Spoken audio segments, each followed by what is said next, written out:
definitely need to work on our site. It's been neglected.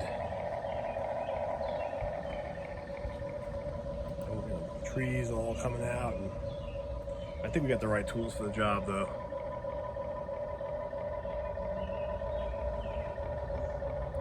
Here's a North States converted EE EC160E that's been converted to hydraulic with Lesu cylinders, and is the all new to market HUINA 1599.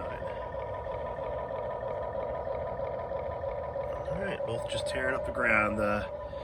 My EE ran out of battery, so decided to get the 1599 running.